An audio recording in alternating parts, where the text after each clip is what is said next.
मध्य प्रदेश के दतिया उपचुनाव में बीजेपी उम्मीदवार आशुतोष तिवारी आज अपना पर्चा भरेंगे। बीजेपी उम्मीदवार के नामांकन के मौके पर आज बीजेपी दतिया में शक्ति प्रदर्शन की तैयारी कर रही है। सीएम मोहन यादव खुद बीजेपी उम्मीदवार आशुतोष तिवारी के नामांकन के लिए पहुंच रहे हैं। मध्य प्रदेश के पूर्व गृह मंत्री नरोत्तम मिश्रा भी नामांकन के कार्यक्रम में शामिल होंगे। इधर एमपी के पूर्व सीएम उमा भारती ने आशुतोष तिवारी को जीत का आशीर्वाद दिया।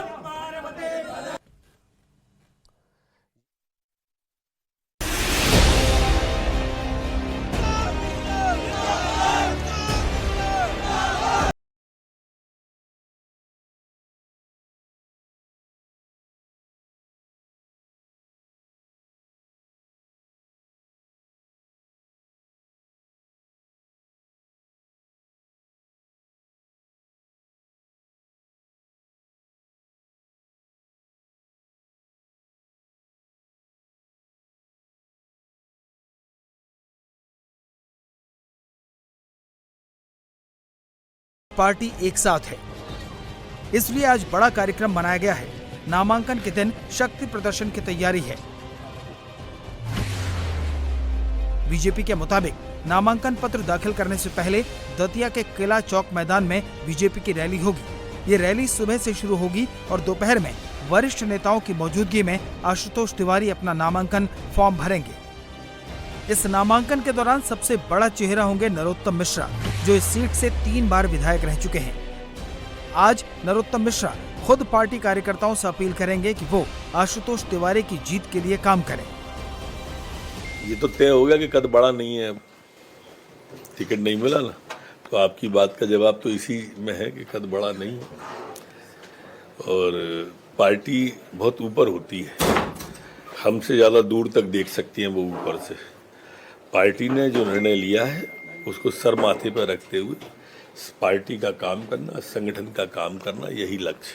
सर, आप लोगों को कोई भरोसा दिया गया है? कोई भरोसा दिया गया है कि नहीं, इस बारे में मेरे को न कोई भरोसा दिया न मैंने कोई भरोसा मांगा है। एक कार्यकर्ता के रूप में काम करूंगा, मुझे पार्टी पर पूरा भरोसा है। आशुतोष तिवारी का नॉमिनेशन है, आप उनके नॉमिनेशन में रहेंगे? निश्चित रूप से उनके नॉमिनेशन में मैं जाऊंगा, उनके साथ रहूंगा। भोपाल से खुद सीएम दतिया आ रहे हैं। इस सीट के प्रभारी ज्योतिरादित्य सिंधिया और प्रदेश अध्यक्ष भी मौजूद रहेंगे। सीएम ने नामांकन से पहले ही जीत का दावा कर दिया है। कांग्रेस का दुर्भाग्य है कि कांग्रेस अपनी जमीन नहीं देखती है, वो आसमान देख के चलती है और धड़ाम होती है। नरोत्तम मिश्रा का टिकट कटने के बाद से जो नाराजगी का घमासान मचा, अब उसके डैमेज को पलटने की तैयारी है। इसलिए आज सारे कद्दावर दतिया में जमा हो रहे हैं। आशुतोष जी नामांकन फॉर्म भरेंगे। हमारे मुख्यमंत्री जी नरोत्तम मिश्रा जी के नेतृत्व में सभी कार्यकर्ता हजारों की संख्या में जो नामांकन रैली है उसमें भाग लेंगे। भारतीय जनता पार्टी के कार्यकर्ताओं की मेहनत से प्रधानमंत्री नरेंद्र मोदी जी और हमारे राष्ट्रीय अध्यक्ष नितिन नवीन जी के मार्गदर्शन में ये चुनाव भारतीय जनता पार्टी भारी बहुमत से जीतेगी। बीजेपी के लिए राहत की बात है कि नरोत्तम मिश्रा मान गए हैं। इसके पीछे की इनसाइड स्टोरी आपको बताते हैं। 2 दिन पहले उपचुनाव में बेटिकट किए जाने के बाद नरोत्तम मिश्रा ने पार्टी के फैसले के खिलाफ जब बवाल काटा, उसने दतिया से भोपाल तक सियासी टेंशन बढ़ा दी। खुद नरोत्तम मिश्रा आज नॉमिनेशन करने वाले थे और नामांकन पत्र खरीद चुके थे, जिसके बाद संगठन ने नरोत्तम मिश्रा को तलब किया था और सीएम मोहन यादव के साथ ही संगठन के नेतृत्व से हुई बातचीत के बाद अब दतिया का सियासी माहौल एक बार फिर बदला सा नजर आ रहा है। इस बीच मध्य प्रदेश की पूर्व सीएम उमा भारती ने सोशल मीडिया पोस्ट के जरिए आशुतोष तिवारी को आशीर्वाद दिया है। उमा भारती ने लिखा, मैंने दतिया से आशुतोष तिवारी के नाम की घोषणा के बाद नरोत्तम मिश्रा जी को ये कहते हुए सुना कि वो आशुतोष जी के नामांकन में भागीदारी करेंगे। ये एक आदर्श उदाहरण होगा। मैं नरोत्तम मिश्रा जी का बहुत सम्मान एवं स्नेह रखती हूँ। मैं उनसे जो कहना चाहती थी वो उन्होंने स्वयं कह दिया कि वो आशुतोष जी के नामांकन में रहेंगे। ये नरोत्तम जी का बड़प्पन है। मैं वृंदावन में हूँ। कल आशुतोष तिवारी ने मुझे फोन करके मुझसे जीत का आशीर्वाद मांगा। मैंने उनको उन्मुक्त मन से जीत का आशीर्वाद दिया। पार्टी के बड़े नेताओं का आशीर्वाद पाने वाले आशुतोष तिवारी कौन हैं, ये भी जान लीजिए। मध्य प्रदेश के दतिया के रहने वाले आशुतोष तिवारी जमीनी पकड़ वाले नेता माने जाते हैं। छात्र जीवन से ही आरएसएस से जुड़े रहे आशुतोष तिवारी ने संघ की शाखाओं से बीजेपी तक का सफर तय किया है।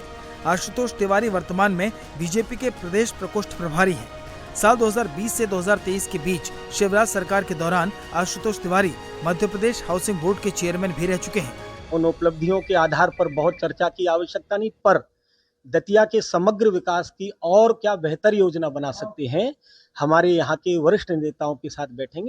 हमारे वरिष्ठ नेता यहाँ के जो हैं आदरणीय नरोत्तम मिश्रा जी, उनके मार्गदर्शन में स्थानीय टोली के साथ, और केवल दतिया ही नहीं तो पूरे दतिया जिले में हम सब मिलकर के क्या और बेहतर कर सकते हैं। हमारे सेवड़ा के विधायक जी हमारे साथ में यहाँ खड़े हुए हैं, भांडेर के भी हमारे जो मित्र साथी हैं, चुनाव लड़े हुए लोग हैं, पार्टी के पदाधिकारी हैं, उन सबके साथ बैठ करके पूरे दतिया की बेहतर योजना क्या बना सकते हैं, सामूहिक विचार करें। आज नामांकन का आखिरी दिन है। पिछले विधानसभा चुनाव में सीट पर उलटफेर हुआ और नरोत्तम मिश्रा चुनाव हार गए।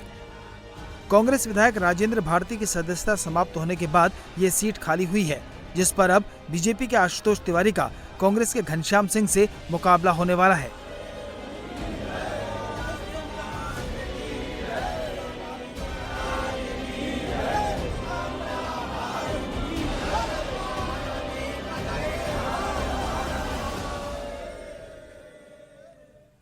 बिहार के बांकीपुर विधानसभा सीट पर हो रहे उपचुनाव के लिए आज नामांकन का आखिरी दिन है। आज बीजेपी के नए कैंडिडेट नवीन कुमार सिन्हा बांकीपुर विधानसभा उपचुनाव के लिए अपना पर्चा भरेंगे।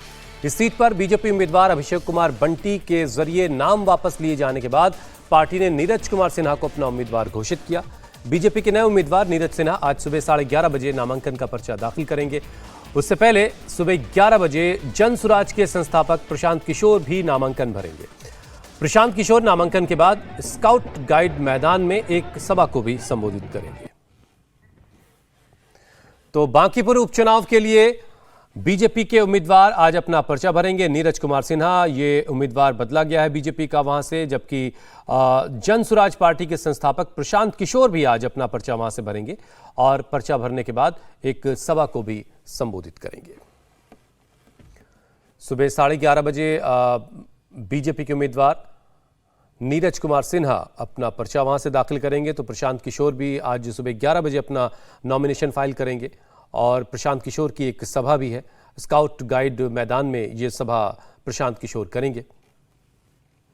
बांकीपुर के उपचुनाव में प्रशांत किशोर अपनी किस्मत आजमा रहे। अब वहां के जनता ये तय करेगी कि वो वहां से चुन करके किसे विधानसभा पहुंचाएगी। बीजेपी का गढ़ रही है ये सीट बांकीपुर की। पार्टी ने अपने पहले के उम्मीदवार अभिषेक कुमार को बदलकर नीरज सिन्हा को टिकट दिया है। इस सीट पर हो रहे उपचुनाव को जनसुराज के नेता प्रशांत किशोर की एंट्री ने दिलचस्प बना दिया है। जनसुराज के संस्थापक प्रशांत किशोर बांकीपुर सीट से अपनी चुनावी राजनीति की शुरुआत की कोशिश में है। बीते विधानसभा चुनाव में जनसुराज पार्टी ने 238 सीटों पर चुनाव लड़ा था, लेकिन कामयाबी नहीं मिली। वहीं बांकीपुर सीट से आरजेडी की रेखा गुप्ता उम्मीदवार हैं, यानी आरजेडी की तरफ से रेखा गुप्ता हैं, प्रशांत किशोर जनसुराज से हैं और नीरज कुमार सिन्हा बीजेपी से हैं। यह त्रिकोणीय मुकाबला बांकीपुर उपचुनाव में होना है।